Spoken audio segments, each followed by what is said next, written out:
to get that twist. I've got the red fabric and the white fabric. So what I like to do is try to just at first when I'm starting something like this is just grab a few of the colors that I know that I want. For the white fabric, I definitely need white. I'm going to use this, and I'm going to use actually the lid to help me kind of separate the colors. So I'm going to put white there. I need yellow because that's the color of the light. This is the yellow I have in there. And then the other thing too, I'm going to use blue, maybe a couple different blues here. A lighter blue and a dark blue for the shadows on the white, okay? Now for the red, I'm going to use the yellow, definitely. Definitely going to need red for that, a couple. And I'm going to use the blues to darken in the shadows. So kind of the rule of thumb when it comes to color, paint, or whatever you're dealing with in color is that the shadows should have a cool base to it. So you always want to reach for your blues for the shadows. A lot of people will think that, okay, if it's a shadow, I need to go in with black. I'm not saying I won't go in with black. I probably will maybe at the end.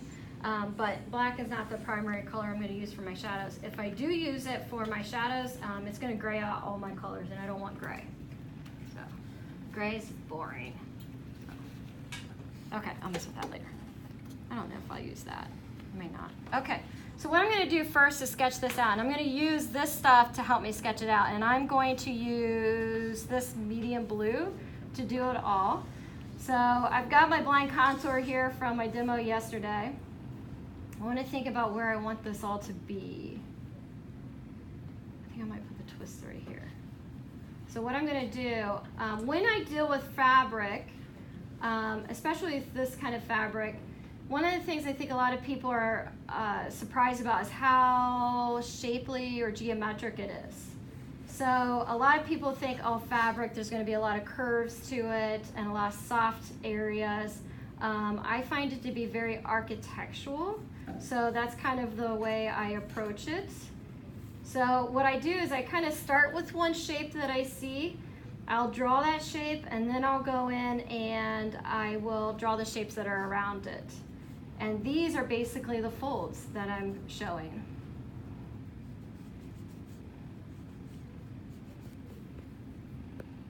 And so once I draw one, I need to get this one over here.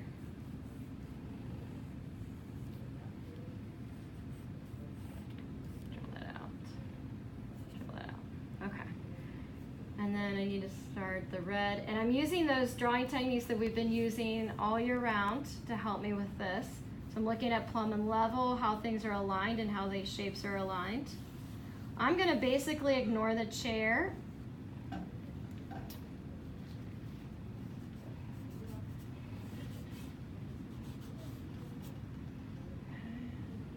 then get this other piece of white here.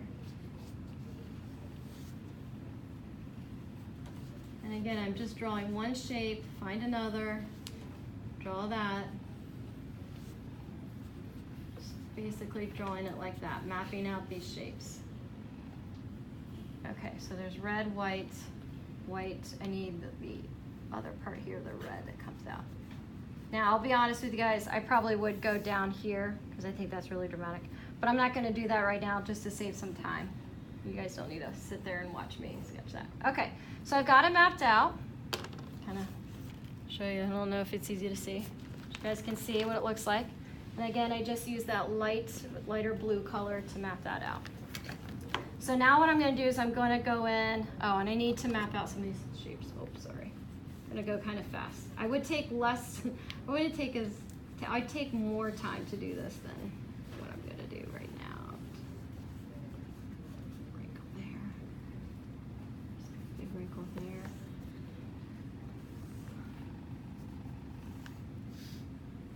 And there's a whole lot of something going on in there.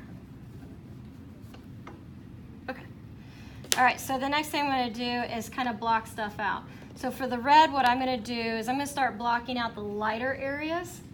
And I'm just going to look to see where the light is hitting, and I'm going to just plug in the yellow in those areas. And I just kind of lay it down, and I like to just kind of sketch it in very loosely. And when I start doing this stuff, it does look a lot of line. It looks kind of very liney. But as I work through this stuff, I'll build up the colors.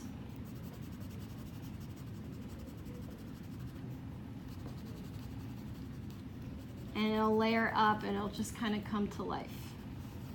But in the beginning, it's going to look almost very sort of blocked out.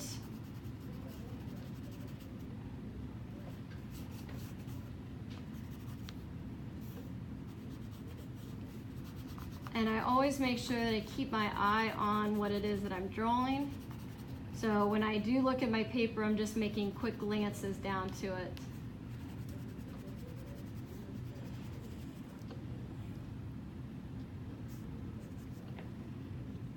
Now the thing that's nice about Nupastels too is that they layer on top of each other just like, I mean, it's really yummy. Very yummy. Got something going on right here. Okay, block that in. Okay. I'm gonna take my red and start blocking that in. Huh? Courtney's gotta go. Oh, okay. Thanks, Courtney. She's gonna be forever immortalized on that video. So I'm just gonna start laying down this. I'll work out an area here. I could do this forever. And then I'm gonna take this indigo blue, which is like a really nice dark blue. This color, I believe, will solve all your problems. Go in and just start blocking in sort of these really dark shapes. So everything's gonna look, again, like I said, very blocked out. Now you have to remember that, again, you don't see edges because there's an outline that defines it. You see an edge because you have two contrasting values next to each other. So if you see a fold and you see the edge of a fold, it's again because you have a dark value next to a light value. It's as simple as that. So you just gotta find those, block them in, and then what I do, like if you look at this, it's very, very kind of blocked out, okay? Blocked out, very kind of, just, I guess that's the best way I can do it. Very blocked out. To bring it all together, that's when then I go back into my media and I just start kind of layering this stuff up. I will kind of work on top of some of these sections to blend them out.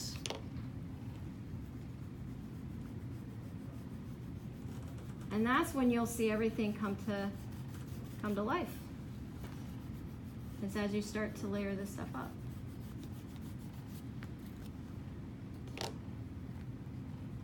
And again, this stuff is kind of a little bit like oil pastels.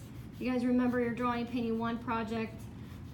You know, sometimes you got to the point with the media that after a while you just couldn't add any more to it because there's just a lot already on the paper. Nupastels is somewhat like that, but I don't think it's as bad as oil pastels. You do get a lot of dust. Did you see that? And I just go back and forth, kind of layering this stuff up. You can see how now that's kind of starting to come together, okay? So I kind of do it in like 3 layers, all right?